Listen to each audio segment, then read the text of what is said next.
hate, a lot of people wouldn't be able to cope with it. Like they target your wife, your daughters. Sometimes you think there's people out to get you. Listen, we could be a family on any street corner in England, Wales. You look a bit like my dad. Scotland.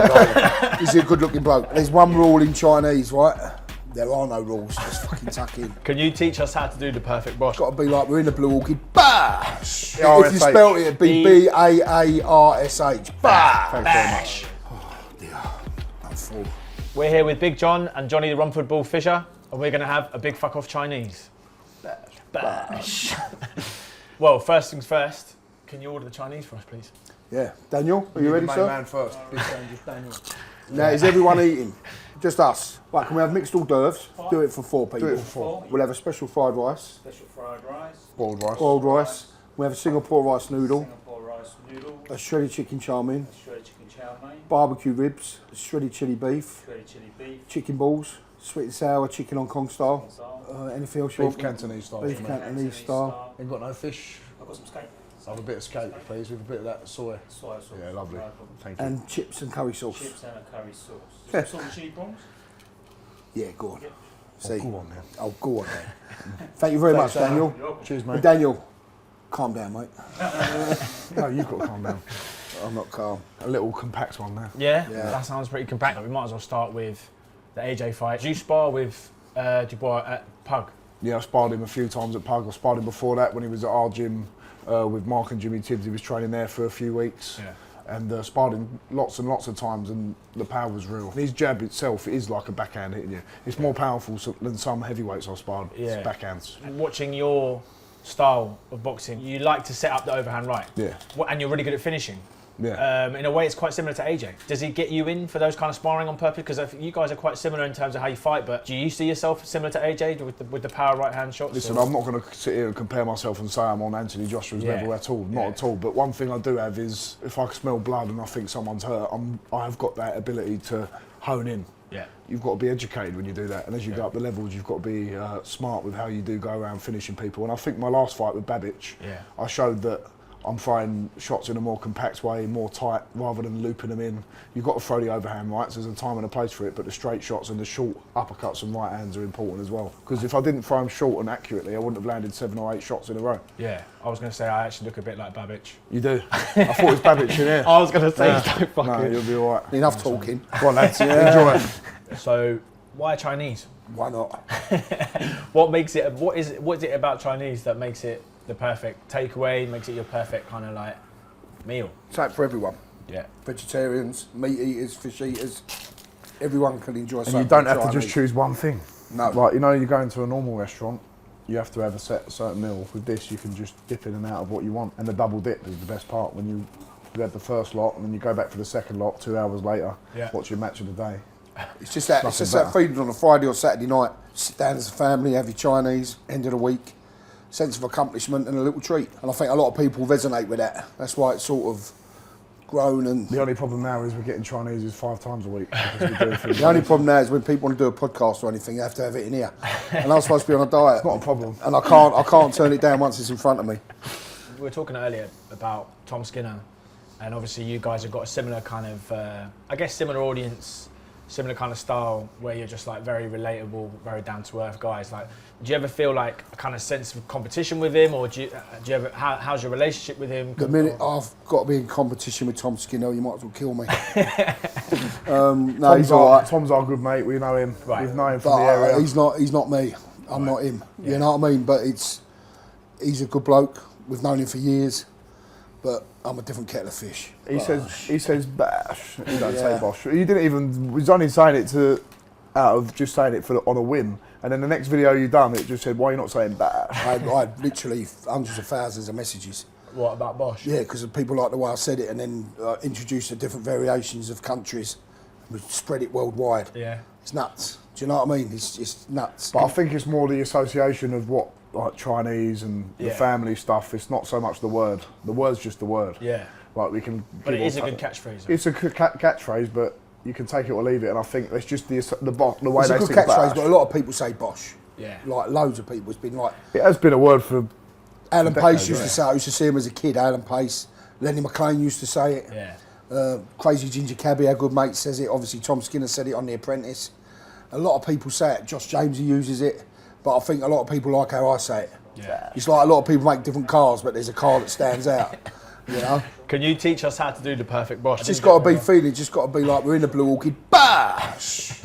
So it's got to be. You've got It's like a bet, like a bash. bash. Yeah. Bash. Like a sheep. I can't do it. Yeah, like a sheep. The guys in the gym can do it really well, but If I you can't do it. spell it, it'd be B-A-A-R-S-H. Bash. Thanks very much. Rather than Daniel bosh. does a good one.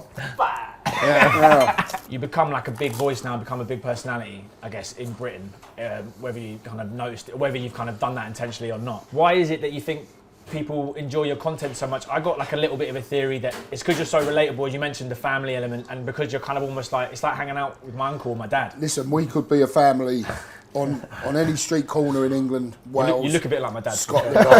He's a good-looking bloke. Yeah. We could be a family on any street corner in any town or city in the whole of the UK. Yeah. No different, you know. We all have our arguments, we have our ups and downs, we have stresses and strains, we have money worries, but we try and enjoy ourselves as well. Yeah. Try and be as happy as you can. Like, listen, I'm a believer. When my dad passed away, he was a good businessman, successful businessman, but all we cared about on that week when he was dying was the memories that we had, the things that we did, the mistakes that we'd made together, the arguments that we'd had. And that's what makes family life. It's never, you know, it's never all going up. It's up and down, it's up and down, it's up and down. And I think, as you say, I think people relate to that. Yeah. And we're not trying to go out there looking for people to follow us or to do or to like what we're saying. It's just, it is what it is. Our house is crazy sometimes. Our rule in life is you take people as you find them, no matter what background, no what matter their where beliefs they're are. from. Yeah. That's what life's about. You treat people as you want to be treated, and then if people like it, they'll stick around with you, and you can make good friends. You know. Yeah. Do an emotional bosh. Emotional bosh. I had an idea about it basically. When I watch it, it's kind of almost like comforting. I think what's happened since the pandemic, you guys mentioned, obviously, like people have become a lot more isolated and they've kind of resorted to like being online a lot more. Yeah, right, it has changed. Life has changed. And I feel like people like you guys, whether you kind of mean it or not, I guess you're just doing it naturally. Because that's just how kind of like charming you guys are as a presence on screen. But that's what I've noticed is that people are kind of looking for almost that parasocial relationship where they're looking to be your mate and they're looking Listen, to I've got a lot of love That's online. what social media is like, isn't but it? I've got a lot of hate online. I mean, I'll talk about Stan Collymore. He follows me now, we get on, we're all right. But he put a tweet on about me and went, whoever's family around this man, they're killing him, they're not doing this, blah, blah, blah. Like really digging me out. Yeah. So I messaged him back and I said, Stan, you're supposed to advocate men's mental health. Yeah. I said, from that tweet, I had 1,000, 2,000 hateful, hurtful messages. Yeah. I said, if I was a lesser man, I could have even took my own life over that because it was bloody hard. I said, you advocate men's mental health. I said, why didn't you just message me and talk to me rather than put it on your mainstream? Yeah. And he apologised and it's all good. But the hate, a lot of people wouldn't be able to cope with it. Yeah. Trust me. Yeah. Like they target your wife, your daughters, there's sometimes you think there's people out to get you because you have got a bit of, I don't like to call it fame, a bit of a following. Yeah.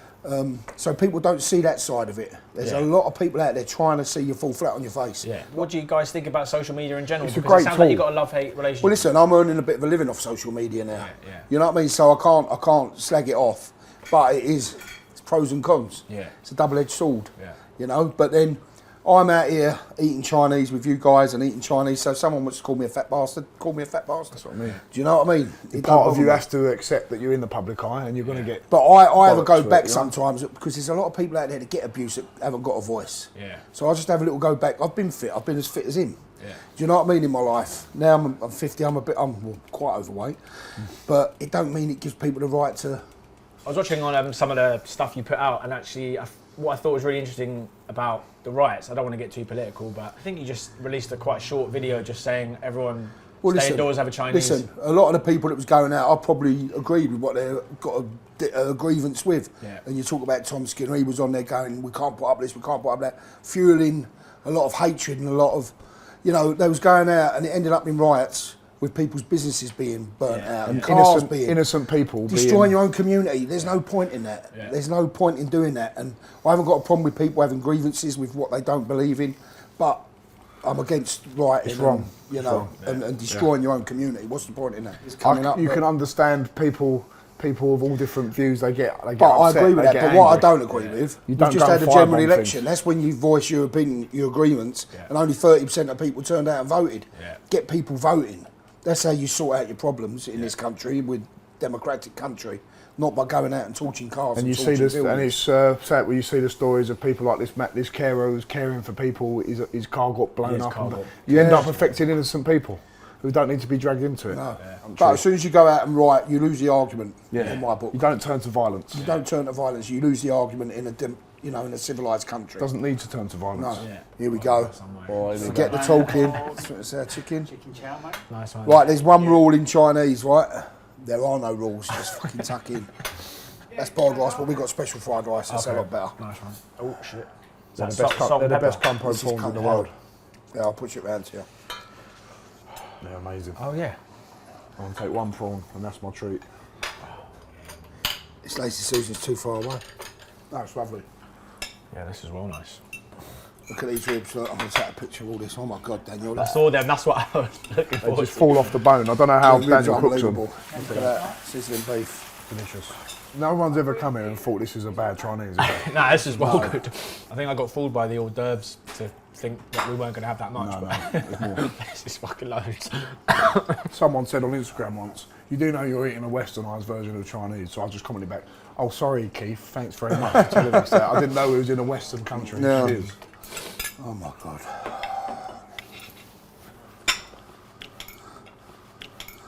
Oh dear, I'm full. Yeah. As you can see, we've still got a lot of Chinese left. I just want to say thanks to Big John and thanks to Johnny the Romford Bullfisher. And all I can say is, bash. Bash.